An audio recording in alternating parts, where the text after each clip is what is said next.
நான் இன்னைக்கு செய்ய போகிறது கந்தரப்பம். இது வந்து திருக்கார்த்திகை தீபத்தன்னைக்கு நம்ம வந்து இறைவனுக்கு செய்து படைக்கலாம். இது வந்து ரொம்ப ஈஸியாக செய்யலாம். பச்சரிசி 1 கப்னா ஒரே ஒரு கைப்பிடி வந்து உளுந்து, கூடவே வந்து வெந்தயம், நீங்கள் வந்து கடலைப்பருப்பு வந்து தேவையான ஆட் பண்ணிக்கலாம், இல்லைனா வேண்டியதில்லை. இது கூட வெல்லம், தேங்காயெல்லாம் ஆட் பண்ணி செய்ய போகிறோம். இப்போ எப்படி செய்கிறதுன்னு சொல்கிறேன், வாங்க பார்க்கலாம். நான் இன்றைக்கி செய்ய போகிறது கந்தரப்பம். கந்தரப்பம் செய்கிறதுக்கு தேவையான பொருட்கள்: 1 கப் பச்சரிசி, 1/4 கப் வந்து உளுந்து எடுத்திருக்கேன், 1/4 கப் கடலைப்பருப்பு, 1/4 கப் புழுங்கலரிசி, 1/4 டீஸ்பூன் வந்து வெந்தயம். வெந்தயம் வந்து கொஞ்சமாக இருந்தால் போதும், ரொம்ப போட்டிங்கன்னா கசப்பாக இருக்கும். புழுங்கலரிசி வந்து எதுக்குன்னா, அந்த அப்பம் வந்து கொஞ்சம் சாஃப்டாக வர்றதுக்காக புழுங்கலரிசியும் ஆட் பண்ணியிருக்கேன். இந்த 5ஐயும் நம்ம வந்து தனியாக வந்து ஒரு 1 hour 1.5 hours வந்து ஊற வச்சுக்கலாம். தேங்காய் வந்து 1 கப் எடுத்திருக்கேன், வெல்லம் வந்து 1 கப், 3 ஏலக்காய், இதுலேயே வந்து 3 ஏலக்காய் இருக்குது, 3 ஏலக்காய் எடுத்திருக்கேன். ஃபஸ்ட்டு இது எல்லாத்தையும் நம்ம 1 hour ஊற வச்சுட்டு, இந்த 5ஐயும் ஊற வச்சுட்டு அரைச்சிட்டு, அரைக்கிறப்ப வந்து லாஸ்ட்டில் வந்து தேங்காயும் வெல்லம் ஏலக்காய் இந்த 3ஐயும் போட்டு அரைச்சி நம்ம எடுத்து வச்சுக்கலாம். இப்போ எப்படி செய்கிறதுன்னு பார்க்கலாம். இப்போ நம்ம 1 கப் பச்சரிசி, உளுந்து, வெந்தயம், புழுங்கலரிசி, கடலைப்பருப்பு, இதை வந்து நம்ம ஒரு 5-6 டைம் நல்லா கழிஞ்சிட்டு, அதுக்கப்புறம் தண்ணி ஊற்றி நம்ம 1 hour ஊற வச்சுக்கலாம். இதான் வந்து அளவு.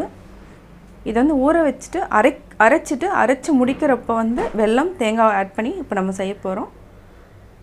இது வந்து நம்ம ஒரு 1.5 hours நல்லா ஊறட்டும்.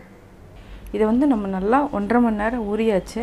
இதை வந்து நம்ம மிக்சியில் கொஞ்சமாக தண்ணி விட்டு நம்ம அரைச்சிக்கலாம்.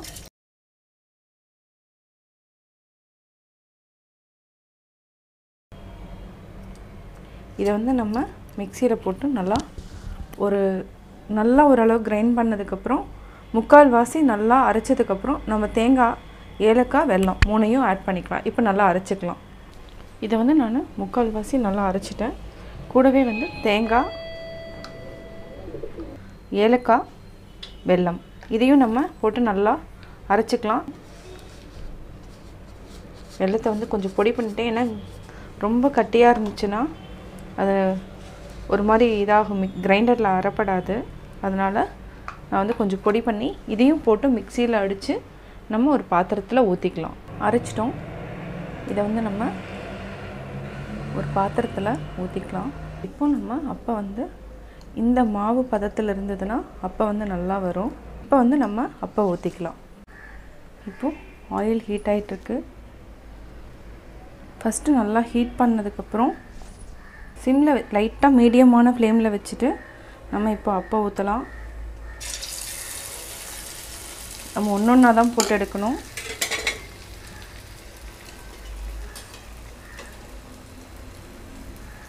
கொஞ்சம் வேகமாக தான் மெதுவாக ஊற்றணும், அப்போ தான் வந்து நல்லா உப்பி வரும்.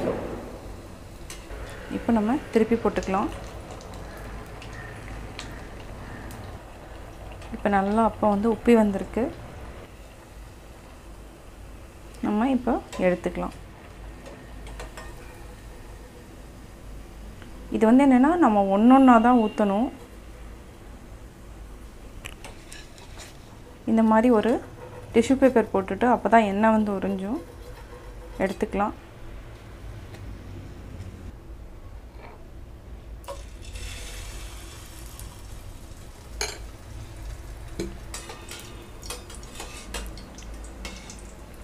இதே மாதிரியே நம்ம ஒன்றா சுட்டு எடுத்துக்கலாம்.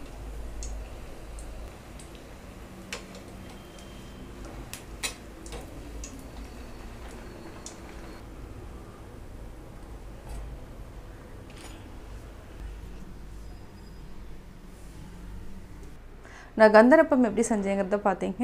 கட்டாயம் உங்களுக்கு பிடிச்சிருக்கும். நீங்களும் வீட்டில் ட்ரை பண்ணி பார்த்துட்டு உங்களுடைய கமெண்ட்ஸ் எனக்கு சொல்லுங்கள். உங்கள் ஃப்ரெண்ட்ஸ்கிட்டையும் ஷேர் பண்ணுங்கள். பிடிச்சிருந்தால் லைக் பண்ணுங்கள். மறக்காமல் எங்கள் சேனலை சப்ஸ்கிரைப் பண்ணுங்கள்.